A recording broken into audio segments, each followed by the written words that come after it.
Welcome, listeners. You are listening to Tea Talk Show. Sit back, relax, and enjoy the program.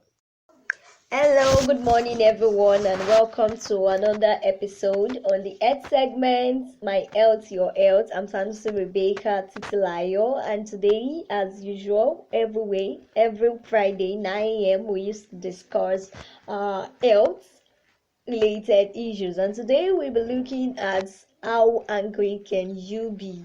Sincerely, how angry can you be? The way you respond when you're very very excited is the same way you respond when something happens to you, when someone offends you, when people threatens you, when people tend to provoke you, and that is anger. So you should know that anger in itself is a normal emotional response.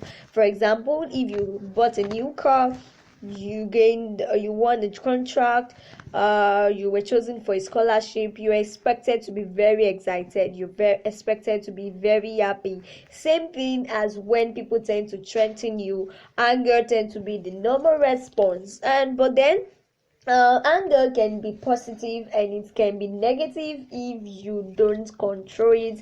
It's important that you control anger and not allow anger to control you, because if you do, anger will actually cause a lot of things that you don't expect to happen. And that is why it's very important that we learn how to manage our anger can actually affect your health and can lead to a lot of negative attitude to you yourself and to other people around you. Now, it is very important that I also state that anger doesn't happen only when you are offended by people.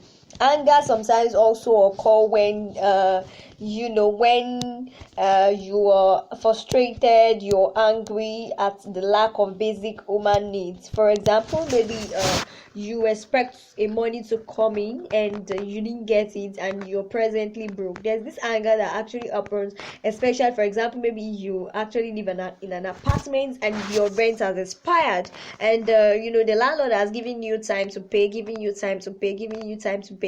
but you have still not gotten money to do that, and you later heard that the landlord, of the house is coming the next day. At that point in time, all through the night, you'll be very very angry that you don't have the money that you want in order to pay up, and you start thinking of what will happen the next day, and as a result of that, it can cause unnecessary stress for you, mentally stressed, mentally exhausted. You can overthink as a result of that, and even as a result of that, you can get very angry such that you won't be able to sleep. You experience sleepless nights.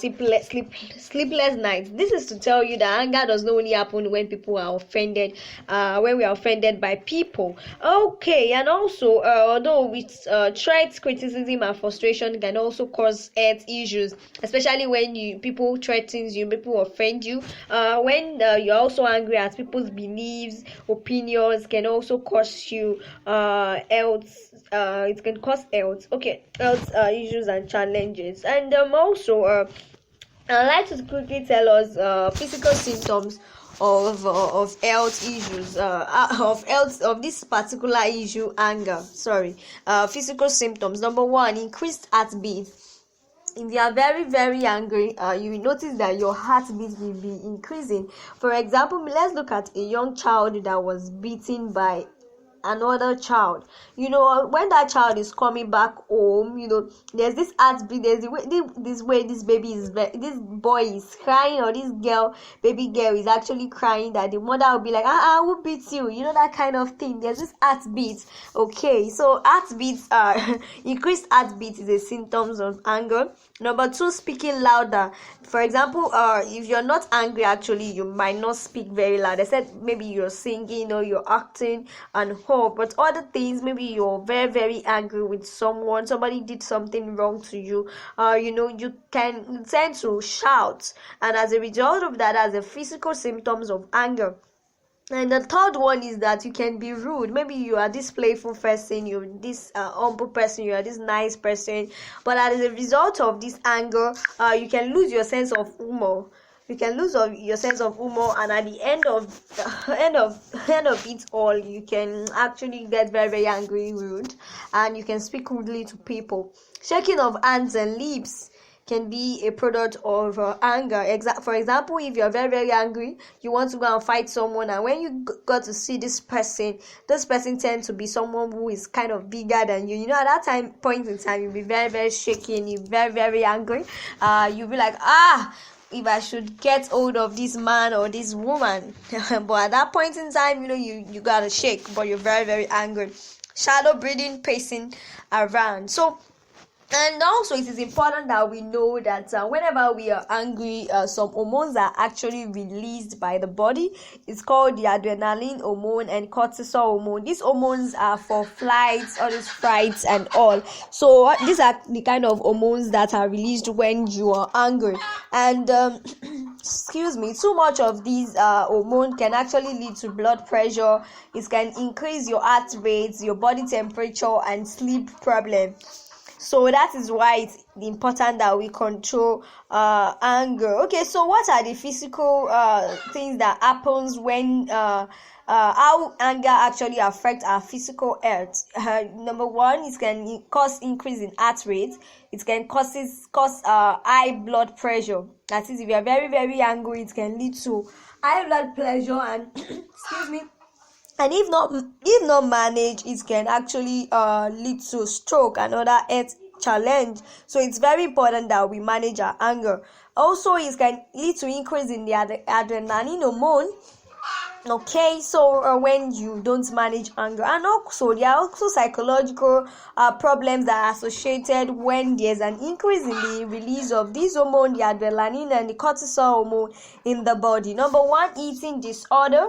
Number two, depression. Number three, reduced self-esteem. So when all these things happen, when anger happens, too much anger can actually lead to all these issues. Yes, all these issues already are explained in any of my podcast episodes. Just look for them. Eating disorder, I have a podcast episode on eating disorder. Depression, we have a podcast episode that you can listen to that will be of help to you as regarding that. Now I would like to quickly give us steps to manage anger. Steps to manage anger. Number one, take a deep breath. Whenever you are getting angry, somebody is making you angry, at that point in time, it's very important that you take a deep breath. Breathe in, breathe out, and take a deep breath. Number two, count 1 to 10 before you respond. Before you respond to anything at all, it's very important that you count 1 to 10, so that by that time, before you finish counting, you see that you are now calm, a little bit calm, and you can address matter well. And 3, leave the scene if possible. If you see that the person that you're fighting with is also taking it serious, and you two are taking it serious, it's very important to be mature enough to leave the scene, because if you fail to remain there, anything can happen. You can get so angry and eat the other person, and serious fights will start. Take a walk around. Also, I would like to give us cognitive ways to manage anger. Number one, it's important that you identify your trigger. What triggers our anger are different from person to person. For some persons, it is when they hear something nasty about them. Maybe somebody said something nasty about them, they get angry. Some people, they get angry when they are being criticized. Some people, they get angry. So just identify what triggers your anger and evaluate it. Is it an enemy or a friend? This anger, is this anger positive or negative? And if it is negative, you need to take all the steps that has been mentioned ahead to actually deal with anger. Because the truth is that anger is actually detrimental to your health. There's no two way about it. Anger is detrimental to your health. When you're angry, a lot of things happens, a lot of hormones are being released, and in the process of that, you can have any of those conditions that were listed above. So it's very important that you practice empathy also. Learn to see things from people's perspective. You can't be always right. Okay, you can't be always right. So learn to see things from different perspectives. When you do that, you will see that there are actually nothing to be angry about. Okay, so that's that. Okay, so I have some advert here. Glorious Rental Services have allowed Logweri Bado. They offer good quality canopies, tables, chairs, pots of different sizes for your occasion. So you need to contact them for your wedding, naming ceremony, funeral, birthday, and all events on this number 081 079809040 00520100297. You're also invited to join our Telegram channel c.me/T Talk Show. And also, T Talk Show helps advertises businesses and services on our show. Just reach out to me at 08146469279. And if you would love to be a guest on my show, do well to reach out to me on my number 08146469279. And if you have any question as regarding T Talk Show, reach out to my email address ttalkshow@gmail.com. And also, I would like to thank you once again for joining and for listening to this podcast episode. It's focused on health majorly, and in case you have any other thing, we also have a lot of bites on education and relationships. So join us every weekend through the link that got you. So I'm saying a very big thank you for joining in, and I hope you've learned a lot on this episode. Bye. Thank you, listeners, for joining us live on today's program. See you next episode.